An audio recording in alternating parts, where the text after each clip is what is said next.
네, 이번 시간에는 일개 선형 방정식으로 표현되는 실생활의 실세계에 보여지는 모형들 또 모델을 한두 개만 살펴보겠습니다. 첫 번째는 성장과 붕괴에 관한 미분 방정식 모형인데요. 이게 주로 이제 저희가 박테리아 같은 경우에 개체수가 초기 박테리아 개체수가 얼마나 주어져 있고 그때 시간이 지남에 따라 이 박테리아 마리수죠. 개체수가 얼마나 빨리 증가하냐. 또 예를 들어 뭐 하루 후에 박테리아 개체수가 얼마나 될 건지 이런 거를 예측해 볼 수 있는 일종의 미분 방정식 모형인데요. 또 이제 뭐 예를 들어 또 다른 건 이제 반감기 같은 거. 방사성 원소가 뭐 우라늄이 플루토늄으로 이제 분해가 되고 또 결국은 플루토늄이 아주 오랜 시간이 되면 납으로까지 변화하게 되잖아요. 예, 그런 식으로 이제 우리가 보통 반감기라고 얘기하는 뭐 그런 형태, 시간이 지날수록 양이 이제 늘어나거나 줄어드는 그런 모형, 선형 모형들이 있습니다. 그러면 실제로 한번 보시면 K가 비례상수이고 그냥 상수이고요. 초기값 문제로 이런 선형 방정식이 하나 주어져 있습니다. T가 이제 초기 T0일 때 그때 X의 값, 뭐 박테리아 개체수라고 볼 수 있죠. 박테리아 개체수가 초기 X0 개가 있다, 마리수가 있다라고 주어졌을 때 나중에 T가 특정 시간일 때 개체수가 얼마일까라는 게 미분 방정식 해가 되는 거죠. 그러니까 요거를 실제로 한번 풀어보면 X 프라임 그냥 T에 대한 변수를 이렇게 나타내 보죠. 마이너스 요런 일개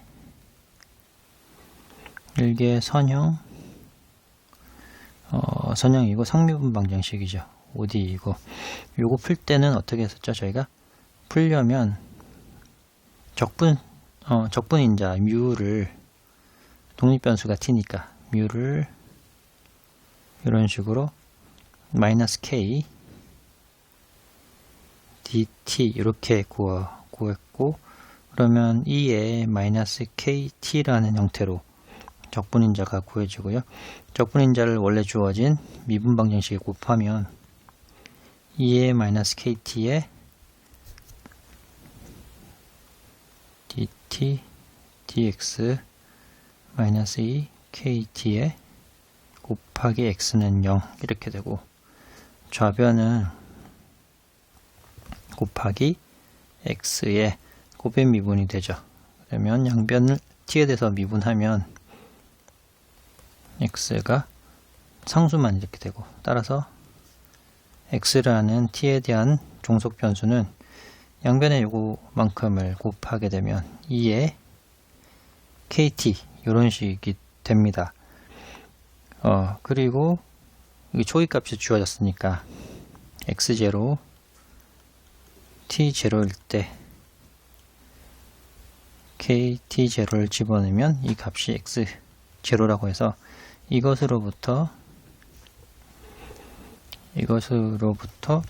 c를 이렇게 구할 수 있죠. x0에 2의 마이너스 k t0라고 할 수 있죠. 따라서 우리가 구하는 미분 방정식은 c 대신에 x0에 2의 마이너스 k t0에 2의 kt 이런 식이네요.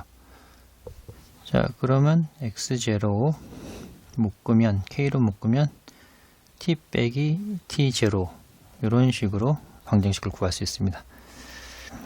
자, 그러면 실제로 이제 t 대신에 t0를 넣어보면 x0가 나오고요.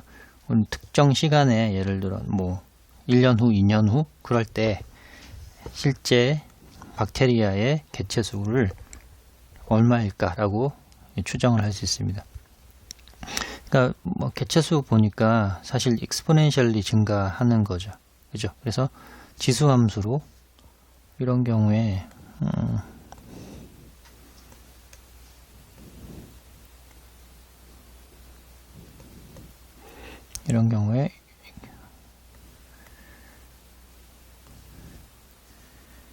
이제 x축이고 t축이면 x는 x0에 2 t-t0 이렇게 되고 여기가 x0가 되겠죠. t0인 경우에 초기 박테리아 개체수 특정 t라는 시간에 박테리아 개체수를 이렇게 구할 수 있습니다. 물론 이 경우는 k가 양수인 경우 이렇게 되는 거고요. k가 음수인 경우는 사실상 붕괴하는 거죠. 어떻게 되냐, 이렇게 원래는 k가 음수일 때 지수함수가 이쪽으로 되는데 x는 역시 똑같이 x02에 k에 t-t0고 여기 절편은 똑같지만 k가 음수가 되면 붕괴해서 점점 사라지는 거고 k가 양수이면 점점 이제 박테리아가 배양이 돼서 개체수가 늘어나는 거죠. 네, 다음 비선형 모형을 한번 보겠는데요. 좀 전에 본 선형 모형, 박테리아가 증가하는 것과는 좀 다르게 만약에 인구가 증가한다고 하면, 어떤 나라의 특정 국가 인구가 증가한다고 하면 그 인구가 초기에는 이제 기하급수적으로 증가를 하다가 나중에는 어떤 특정한 인구수가 되면 거의 증가를 하지 않는 상황이 발생하는 거죠. 그게 이제 뭐 기아나 전쟁이나 어떤 뭐 질병 또는 어떤 정치적 문제, 이런 외부 요소에 의해서일 수도 있고, 또는 우리나라 같이 출산율 저하나 뭐 이런 다양한 사회 문제 때문에 어쨌거나 그 우리나라도 지금 거의 5천만 명쯤에서 인구가 증가하지 않고 오히려 조금씩 감소하고 있잖아요. 그죠? 그러니까 특정 인구수가 되면 거기 그 인구수를 유지하게 되죠. 어느 시점에서는. 그것을 발견한 게 이제 인구론을 쓴 멜더스가 발견한 거고요. 그 인구론에 나는 그런 이제 인구를 예측하는 방식, 그게 하나의 로지스틱 방정식 중에 하나고, 이런 식으로 표현됩니다. 지금 여기서 P는 실제로 사람의 수, 인구수를 나타내고, 지금 T에 관한 P, 인구의 변화, 이거는 인구가 얼마나 빠른 속도로 이제 늘어나는지, 양수면 또는 줄어드는지, 음수면, 그런 인구수의 변화율이 되겠죠. 변화율이 됩니다. 그럼 이 식을 한번 살펴보면, 인구수의 변화율은 인구수에다가 어떤 AB는 여기는 상수이고요. 이런 식으로 표현된다라고 했는데, 실제로 인구수의 변화율이 거의 0에 근접하게 되는 게 실제 사회 현상이잖아요. 그죠?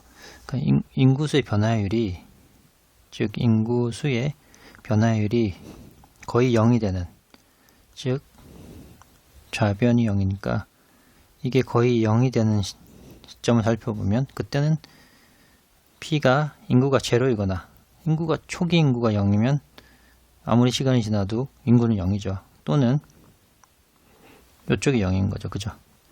B분의 A이거나.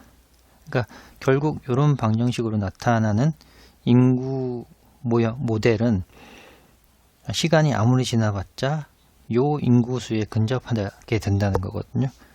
그러니까 그래프를 한번 그려보면, 그러니까 초기에는 exponentially 이렇게 증가하다가 결국 어떤 인구수에 saturation 된다는 얘기입니다. 이렇게 빨간색으로 한번 해보면, 이런 인구수의 P는 B분의 A라는 이 특정, 그러니까 우리나라 같으면 5천만 명쯤 되는 거죠. 여기가 5천만의 시간에 따라 인구수가 쭉 처음에는 출산이 많아서 증가하다가 결국 5천만쯤에 되면 이제 거기에 근접하게 되고, 이런 경우에 이 P, 종속변수 P, 인구수에 대한 이런 값을 평형해 해라고 부릅니다. 그러니까 P는 어떤 상수 B분의 A라는 이 상수해를 평형해라고 부릅니다.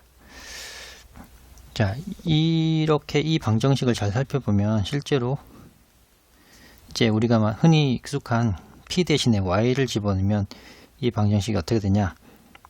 Y 프라임은 Y의 A 빼기 BY 이런 식이 되죠. 그러면 AY의 BY 제곱이고 이거를 좀 정리를 해보면 AY는 마이너스 BY 제곱이고 이거 앞에서 우리 많이 봤었죠. 이것은 n이 2인 베르누이 방정식입니다. 중에 하나죠. 자, 그래서 베르누이 방정식은 u는 1-n으로 치환해서 풀면 변수 분리 형태로 가능하고 결국 해를 구할 수 있었거든요. 자, 이런 식의 로지스틱 방정식도 있습니다. 네, 다음은 미분 방정식 개 모형을 한번 보겠는데요. 개라는 것은 앞에서까지는 박테리아 개체수나 인구수가 증가를 할 때 시간에 따른 증가 아니면 시간에 따른 감소, 붕괴 이런 걸 나타냈는데 실제 이제 자연계에서는 예를 들어 아프리카나 어떤 자연에서는 여기서 개는 자연계라고 생각하셔도 괜찮습니다. 자연에서는 어떤 예를 들어 여기는 이제 토끼와 여우의 개체수가 있는데 각각 그 토끼와 여우의 개체수는 토끼의 개체수는 시간에 따라 변하기도 하지만 초기 토끼가 몇 마리였는지부터 또 영향을 받을 수 있겠고 또 시간에 따라 영향을 받을 수 있겠고 여우가 얼마나 자연계에 여우가 몇 마리 있는지 따라 또 토끼의 개체수가 영향을 받게 되죠. 자, 이런 영향을 서로 주고받는 게 실제 자연계에서 일어나고 있습니다. 그래서 개체수 X, 토끼의 개체수를 X라고 하고 물론 시간에 따른 개체수죠. 또 여우의 어떤 특정 시간에 그 순간의 개체수를 Y라고 한다면 그러면 이제 여기 이런 자연계에서는 토끼가 개체수가 증가하는 비가 증가율은 시간에 따라 영향을 받고 초기 토끼 개체수에 영향을 받고 그리고 또 여우 개체수에 따라 또 영향을 받게 되죠. 또 여우 역시 여우의 개체수가 얼마나 빨리 증가하냐 아니면 줄어드냐는 영향은 시간에 따라 또 토끼의 개체수에 따라 그리고 여우가 현재 얼마나 많느냐에 따라 또 영향을 받습니다. 자, 요 하나의 시스템 안에 종속 변수가 두 가지 또는 그 이상일 수가 있겠고요. 그런 거를 미분 방정식 개라고 하고 개의 모형을 이런 식으로 표현이 됩니다. 그러면 몇 가지 시나리오를 살펴보겠는데요. 첫 번째, 자연계에 토끼가 한 마리도 없고 여우만 있다고 생각해 보겠습니다. 그럼 이런 경우는 어차피 여우만 있으니까 그래서 여우의 개체수는 얼마나 변하나 봤더니 여우 개체수에 비례해서 변하는데 토끼가 없기 때문에 감소하더라. 그러니까 즉 여우가 먹을 게 없어서 감소하더라. 물론 여기 A는 양수입니다. 이런 형태의 그 선형 미분 방정식을 가지게 되고요. 두 번째, 토끼만 있고 여우가 없으면 여우는 계속 없으니까 여우 개체는 0이고 여우의 개체수의 변화는 0이죠. 그러니까 토끼의 개체수가 얼마나 변하는지 빨리 변하는지를 보면 여우가 없어서 토끼는 풀만 먹고 아주 잘 자랍니다. 그러니까 토끼가 토끼 개체수가 증가하는 거죠. 그죠? 여우가 잡아먹지 않으니까. 그럼 세 번째, 토끼와 여우가 모두 공존하는 경우 생각해 보겠습니다. 공존하는 경우에 이번에는 토끼 개체수를 한번 볼까요? 토끼 개체수를 보면 토끼는 자기 개체수에 상관없이 계속 증가를 하게 되고요. 왜냐하면 교배를 하게 돼서 교배를 많이 해서 증가하게 되고 풀은 무한정 널려 있잖아요. 그렇죠? 토끼 개체수가 많을수록 증가한 속도는 정비례하게 되고, 대신에 여우가 많으면 많아질수록 예를 들어 dxy, 그러니까 여우라는 이 여우 개체수에 따라서 개체수가 많으면 많을수록 토끼를 잡아먹으니까 이런 식으로 곱한 형태로 음수를 비례를 하게 됩니다. 또는 이제 여우의 개체수가 얼마나 빨리 변하나 보면은 여우 개체수는 많으면 많을수록 서로 경쟁을 해야 되니까 음수 형태로 비례를 하게 되고요. 그리고 더하기 토끼 개체수가 많으면 많을수록 여우 개체수의 증가하는 방향은 올라가게 되는 거죠. 물론 이제 근데 상호작용을 해서 이런 식으로 표현이 됩니다.